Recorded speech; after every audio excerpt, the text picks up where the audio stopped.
Halo, perkenalkan namaku Cornelis de Houtman. Lahir pada tahun 1565 di Gouda, Belanda Selatan. Pada tahun 1599, kuajak beberapa kompi untuk berkunjung ke Selat Malaka dan singgah ke kerajaan penguasanya yaitu Aceh. Ku sama sekali tidak menyangka, seorang perempuan dengan mudah mengalahkanku. Terakhir aku dapat info, ternyata perempuan pemberani dan tangguh itu bernama Keumala Hayati, seorang laksamana kerajaan Aceh penguasa Selat Malaka.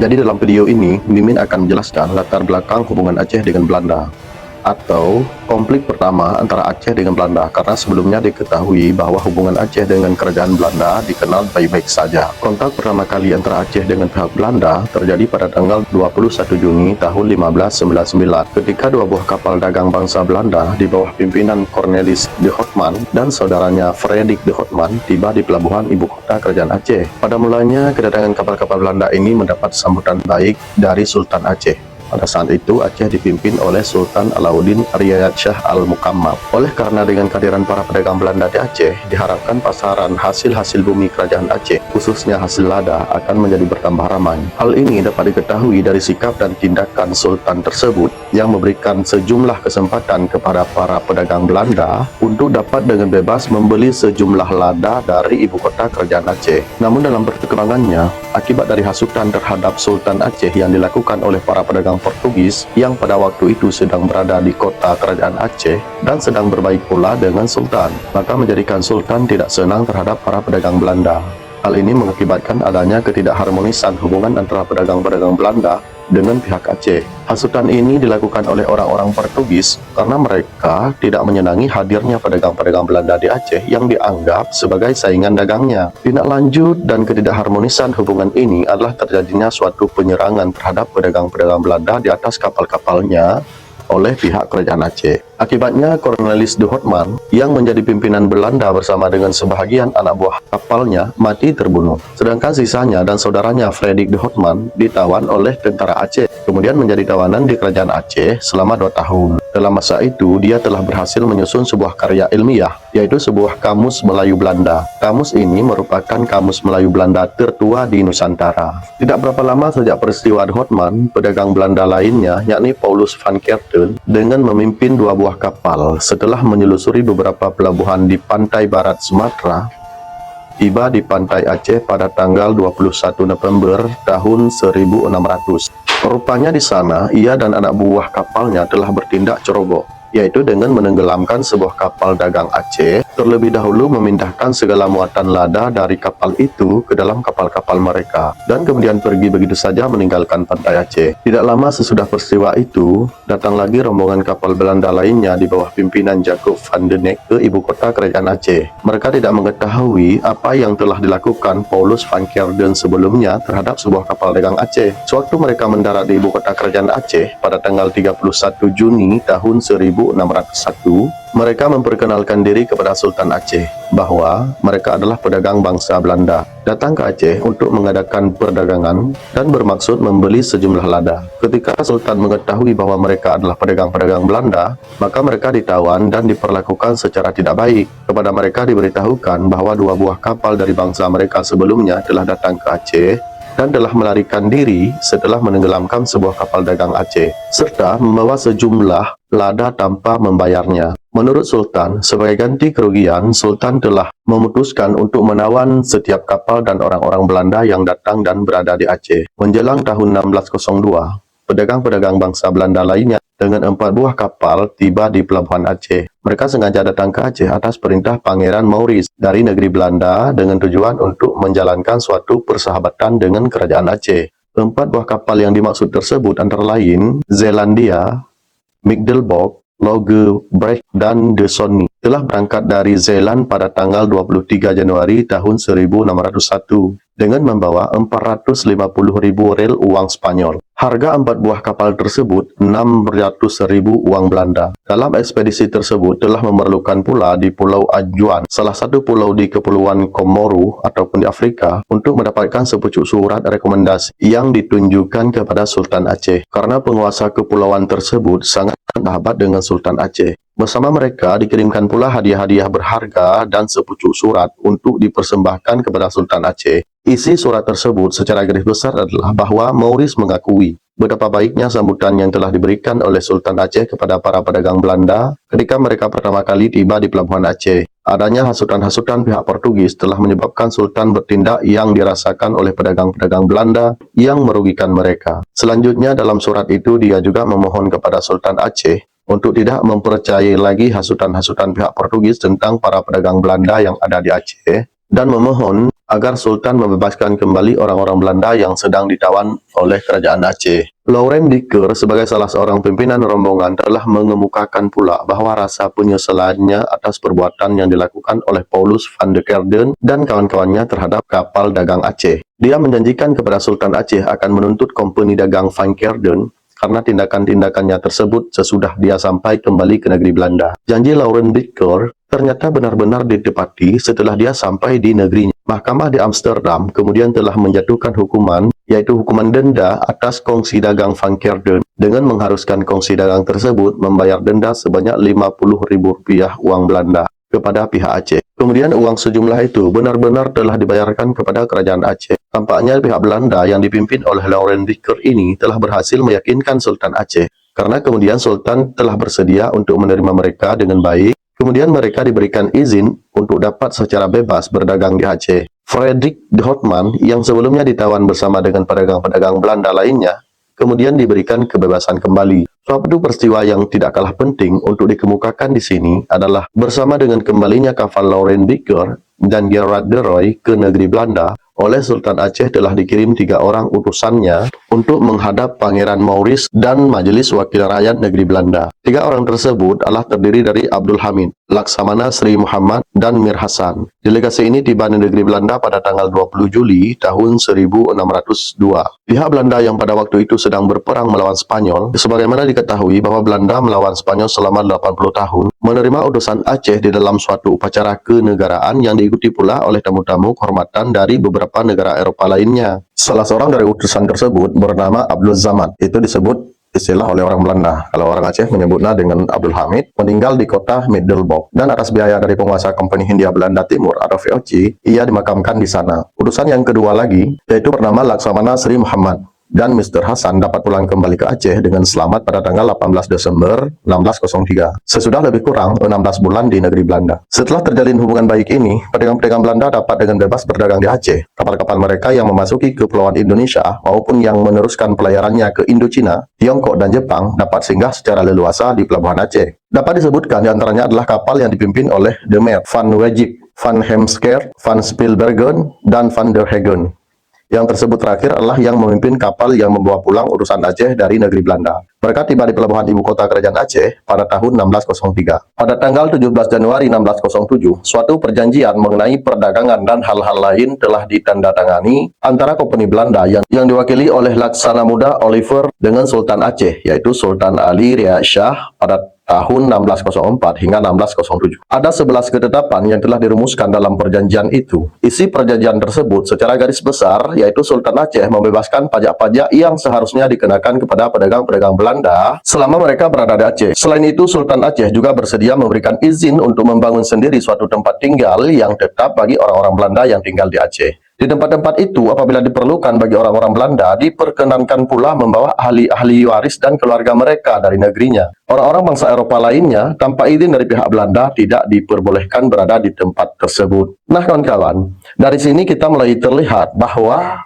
ada suatu kecolongan dari Sultan Aceh yang memberikan kebebasan kepada pihak Belanda untuk leluasa membawa keluarga mereka. Juga kalau misalnya ada orang-orang lain yang mau datang ke Aceh, harus atas seizin Belanda. Di sini Belanda sudah mendapatkan suatu momen untuk bisa membuat negaranya di Aceh. Jadi perjanjian 17 Januari 1607 antara pihak kompeni Belanda dengan Sultan Aceh merupakan suatu perjanjian yang sangat menguntungkan pihak kompeni Belanda. Perjanjian seperti itu tidak pernah dijumpai di tempat-tempat lain di Indonesia pada waktu itu. Seandainya perjanjian itu benar-benar terlaksana, maka pusat kedudukan dan kegiatan Belanda di Hindia Timur mungkin tidak pernah didirikan di Batavia, tetapi didirikan di Aceh. Karena di Aceh sangat leluasa mereka untuk masuk dan membawa keluarga mereka dan kerabat-kerabat. Artinya bisa dikatakan bahwa mereka bisa membawa negara mereka ke Aceh untuk mendirikan negara mereka di Aceh. Meskipun demikian, perjanjian itu tidak jadi terlaksana karena Sultan yang mengganti Sultan Ali Riyad Shah setelah perjanjian itu, Sultan Ali Riyad Shah, yaitu diganti oleh Sultan Iskandar Muda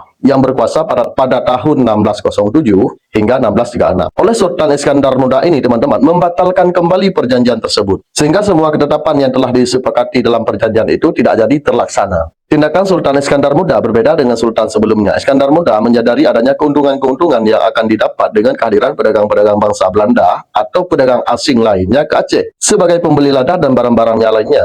Iskandar Muda ingin mendapatkan keuntungan dari kehadiran mereka di Aceh. Karena Sultan Iskandar Muda melihat bahwa kehadiran mereka ke Aceh adalah suatu market atau suatu pasaran dalam marketing mereka untuk bisa menjadikan penghasilan kepada kerajaan Aceh pada waktu itu. Mungkin itulah salah satu penyebab mengapa tidak mau oleh Sultan Iskandar Muda mengakui perjanjian-perjanjian yang telah ditandatangani sebelumnya oleh kerajaan Aceh dengan pihak kompeni Belanda. Meskipun perjanjian tersebut dibatalkan, tetapi hubungan Iskandar Muda dengan pedagang-pedagang Belanda tetap baik. Hal ini dapat dilihat dari sikap Iskandar Muda yang masih mengizinkan para pedagang Belanda memiliki kantor dagang di ibu kota kerajaan Aceh. Meski untuk itu mereka harus membayar sejumlah pajak kepada pihak Aceh. Ini wajar karena mereka datang ke Aceh untuk berdagang. Tentu kerajaan Aceh harus memiliki income, yaitu dari hasil perdagangan mereka dan pendirian kantor mereka diambillah pajak. Namun karena peraturan-peraturan yang tegas dari Iskandar Muda menyebabkan para pedagang Belanda kurang menunjukkan keaktifan dalam melakukan perdagangan dengan pihak Aceh. Pihak Belanda hampir saja memutuskan hubungan dagangnya dengan kerajaan Aceh pada waktu itu. Jika mereka tidak mempertimbangkan bahwa untuk merebut Malaka dari Portugis, mereka tidak dapat meninggalkan Aceh begitu saja.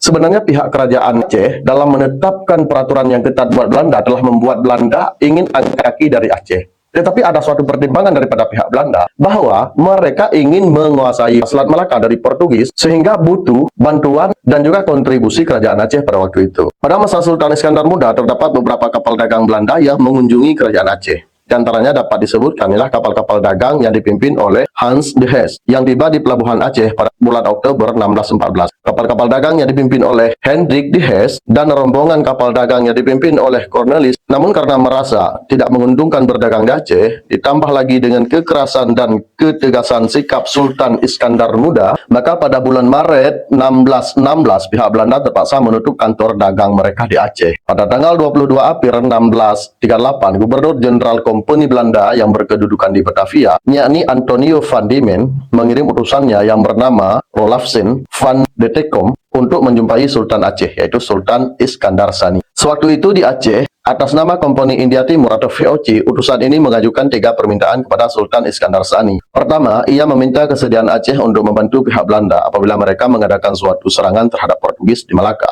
Kedua, pihak Belanda meminta agar kepada mereka diberikan hak-hak istimewa dalam melakukan perdagangan di Aceh dan pelabuhan pantai barat Sumatera yang berada di bawah takluk kerajaan Aceh. Ketiga, pedagang-pedagang Belanda yang berdagang di Aceh agar dibebaskan dari bea cukai, impor, dan ekspor terhadap barang-barang yang mereka perdagangkan di Kesultanan Aceh. Kedua permintaan yang disebut terakhir rupa-rupanya diterima oleh Sultan Iskandar Sani. Sedangkan permintaan yang pertama pada mulanya disanggupi. Tetapi karena perkembangan situasi selanjutnya, permintaan tersebut tidak jadi diterima. Maka melalui utusan Relafsen van de Tekom, pihak Belanda telah berhasil mendapatkan hak-hak istimewa dalam berdagang mereka di Aceh. Dengan adanya ketentuan-ketentuan tersebut, kemudian pihak Belanda dapat dengan leluasa melakukan perdagangan di pelabuhan-pelabuhan pantai barat Sumatera yang berlangsung hingga abad ke-18 dan pertengahan abad ke-19. Namun dalam perkembangannya, situasi ini berubah lagi setelah pihak Belanda menghendaki agar seluruh pulau Sumatera termasuk wilayah Aceh berada di bawah pengaruh dan kekuasaannya.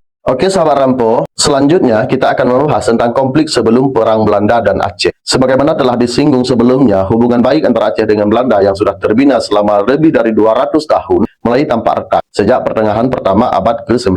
Hal ini erat kaitannya dengan politik jajahan pemerintahan kolonial Belanda sejak awal abad itu. Kalau di masa komponi VOC, mereka lebih mementingkan nilai-nilai komersial daripada tanggung jawab politik. Maka sejak awal abad ke-19, kedua faktor itu dilaksanakan secara beriringan. Peperangan-peperangan yang secara sistematis dilancarkan terhadap kerajaan-kerajaan di Nusantara pada waktu itu, atau pada masa VOC, lebih ditunjukkan untuk menguasai perdagangan. Tetapi setelah organisasi dagang Belanda itu dibubarkan, lebih kurang 1800 Masehi, juga dalam rangka pembentukan Pak Neerlandik di seluruh wilayah Nusantara, tidak terkecuali Aceh, yang pada waktu itu masih tetap berdiri sebagai kerajaan yang berdaulat penuh. Dapat dikatakan, titik tolak keretakan itu mulai terlihat sejak ditandatanganinya Traktat Pidi pada 1819 antara Aceh dengan Inggris. Perjanjian kerjasama di bidang politik dan ekonomi terdiri dari 9 pasal. Antaranya, kedua negara itu diamati oleh Belanda dengan penuh curiga. Menurut penilaian Belanda, melalui perjanjian tersebut tidak mustahil pada gilirannya nanti Aceh akan menjadi milik Inggris. Namun, secara tidak langsung melibatkan diri dalam masalah-masalah Aceh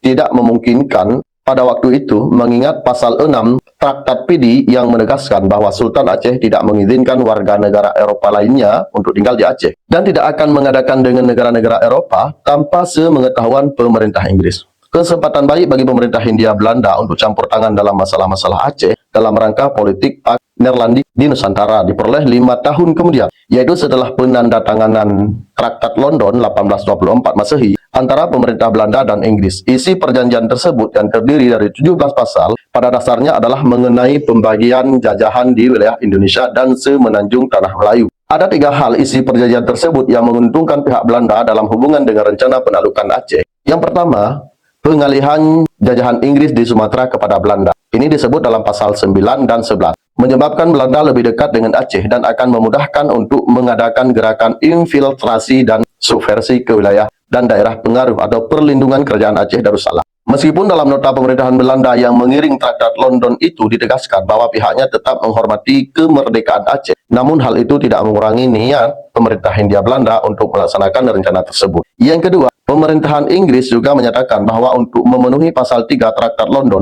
perjanjian yang pernah diadakan dengan Aceh tahun 1819 sebagai Traktat Pidi segera akan ditinjau kembali oleh karena tidak menguntungkan kedua belah pihak, baik pihak Inggris ataupun pihak Belanda, sebagaimana dituntut di dalam pasal 3 itu. Dengan sendirinya, perjanjian tersebut harus dibatalkan. Yang ketiga, dalam pasal 5 disebutkan bahwa pemerintah Inggris dan Belanda berkewajiban untuk membasmi bajak laut. Ini dapat dijadikan tameng oleh Belanda untuk melumpuhkan kapal-kapal Aceh yang hilir mudik di perairan Selat Malaka. Dengan mudah Belanda menuduh kapal-kapal Aceh sebagai bajak laut yang mengganggu pelayaran internasional di selat itu. Bagaimana dengan ditandatanginya Traktat London telah menyebabkan Aceh terisolir dari percaturan politik tiga segi, Aceh, Belanda, dan Inggris, terutama di bidang politik dan ekonomi. Penjaminan kemerdekaan Aceh melalui nota mereka sebagaimana tampak dari tindakan-tindakan mereka selama abad ke-19 agaknya lebih bersifat politis, sementara menunggu kesempatan pada waktu Aceh akan dipertaruhkan di antara kedua negara kolonial itu. Sebagai realisasi atau tindak lanjut dari sisi Traktat London pada tahun 1825, Inggris menyerah terimakan Sibolga dan Natal kepada Belanda.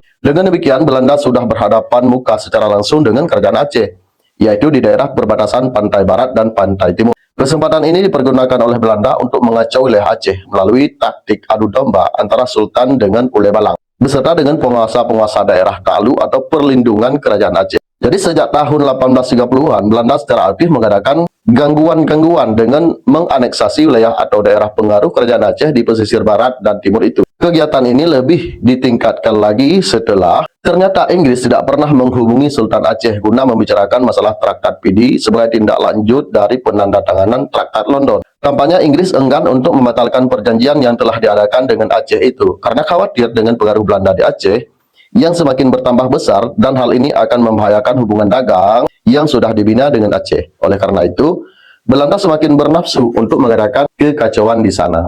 Daerah-daerah Singkil, Barus, Trumon, dan pantai-pantai barat selatan, termasuk Aceh Temeyang, Deli Serdang, dan juga Asahan di pantai timur menjadi korban permainan politik Belanda. Dalam keadaan demikian, seringkali terjadi konflik bersenjata antara kedua belah pihak, tidak dapat dihindari. Nah, jadi inilah strategi Belanda sebelum dia menjajah kerajaan-kerajaan yang ada di Nusantara termasuk Aceh. Selama masa pemerintahan Sultan Ibrahim Mansur Shah, yaitu 1857 hingga 1870, kegiatan pengacauan wilayah Aceh oleh Belanda lebih ditingkatkan lagi.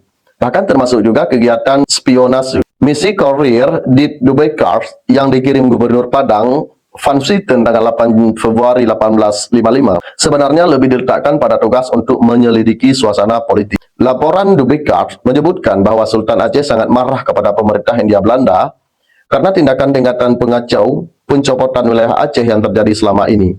Berdasarkan laporan tersebut, Gubernur Jenderal di Batavia segera mengirimkan lagi sebuah misi yang diketuai oleh Van Swieten dengan tugasnya untuk meredakan ketegangan politik yang terjadi antara kedua negara itu. Adapun hasil yang dibawa Van Swieten selama kunjungannya ke Aceh ialah ditandatanganinya perjanjian persahabatan kembali Aceh Belanda pada tanggal 30 Maret 1857. Perjanjian tersebut kemudian disahkan oleh Gubernur Jenderal dengan Besliut nomor 7 tanggal 9 Mei 1857. Tetapi ternyata belum lagi sampai 1 tahun perjanjian itu ditandatangani, Belanda telah melanggarnya. Yaitu pada tanggal 1 Februari 1858, Belanda menyodorkan sebuah perjanjian yang dikenal dengan Perjanjian Siak kepada Sultan Ismail. Sejak ditandatanganinya perjanjian tersebut, bersedia meletakkan kerajaan di bawah kedaulatan kerajaan Belanda. Dan ditegaskan lagi bahwa daerah Sumatera Timur yang terdiri dari kerajaan-kerajaan kecil seperti Asahan, Delhi, dan lain-lain adalah termasuk kerajaan-kerajaan yang mengakui kedaulatan Siak. Hal ini berarti kerajaan-kerajaan terkecil tersebut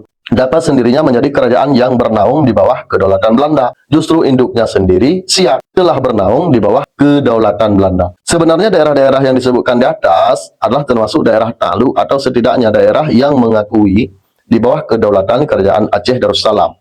Jadi pada awalnya Raja-Raja Deli Serdang dan di sekelilingnya sebagai kerajaan-kerajaan kecil yang tunduk kepada kerajaan Aceh Darussalam.